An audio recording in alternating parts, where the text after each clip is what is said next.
কথা আমাৰ এই অঞ্চলবাসী সকলেৰ জ্ঞাতাৰ্থে জানাব বিচাৰিছো। আমাৰ বৰবিল আসাদিয়া তাহফিজুল কুৰআন মাদ্ৰাসাৰ ছাত্ৰসকলক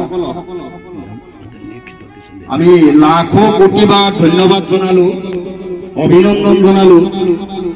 তেওঁলোকৰ হাতৰ পৰহত আজি 15 আগষ্টৰ যিখনি ছবি দাঙি ধৰিলে, যিখিনি সুন্দৰকৈ সজাই পঢ়াই তেওঁলোকে হেৰি কৰি আজি অনুষ্ঠানটো আয়োজন কৰিলে। তেখেতসকলক আমাৰ বৰবিল তথা এই অঞ্চলৰ সমূহ ৰাইজৰ তৰফৰ পৰা তেখেতসকলক আন্তৰিক শুভেচ্ছা তথা অভিনন্দন জ্ঞাপন কৰিছো।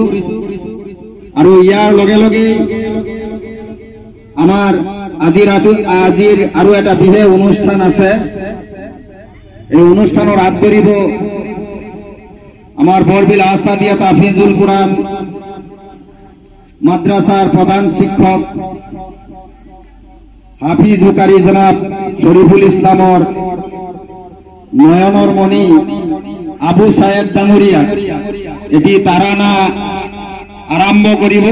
আৰু আসাদিয়া তাহফিজুল কুৰআন মাদ্ৰাসাৰ ছাত্ৰসকলে সহযোগ কৰিবলৈ অনুৰোধ জনাইছো।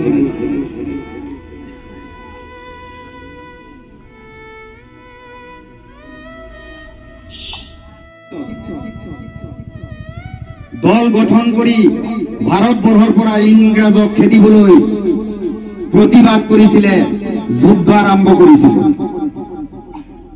আৰু এই প্ৰতিবাদৰ বিনিময়ত বহু কেঁচা তেজৰ বিনিময়ত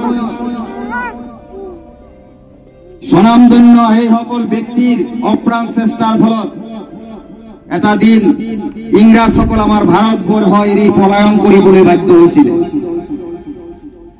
আৰু সেই দিনটোৱে আজি আমাৰ আগত সমাগত সেই দিনটোৱে হ'ল 1947 চনৰ 15 আগষ্টৰ এই আমাৰ উৎসৱ মুখৰ দিন।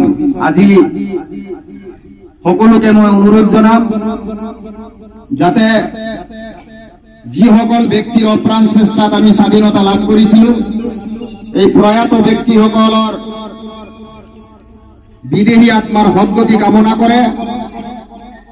আৰু আমাৰ ইছলামৰ তৰফৰ পৰা যিসকল ব্যক্তিয়ে এই স্বাধীনতা আন্দোলনত জড়িত হৈ মৃত্যুবৰণ কৰিলে, তেওঁলোকৰ কাৰণে সকলোৱে দোয়া কৰিব যাতে জান্নাত নসিব হয়। আজিৰ দিনটো সঁচাকৈ উৎসৱ মুখৰ দিন। আমাৰ যেনেকে ঈদ, বিহু, পূজা আহিলে আমি উৎসৱ পাতো, তাতোকৈ অধিক আনন্দৰ দিন হল আমাৰ এই 15 আগষ্ট।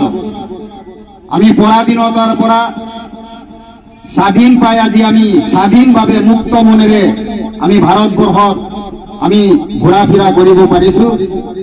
তাৰ প্ৰতি সকলোৱে আমি শ্ৰদ্ধা জনাম। আৰু এই 15 আগষ্টৰ বিষয়ে কৈ থাকিলে এনেকুৱা দিন ৰাতি গুচি গলেও ইয়াৰ গুণ গৰিমা কৈ শেষ কৰিব নোৱাৰিম।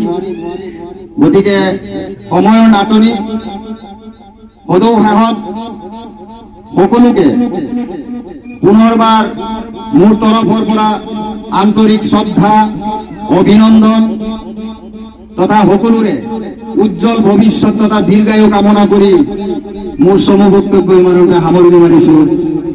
জয় হিন্দ, জয় অসম।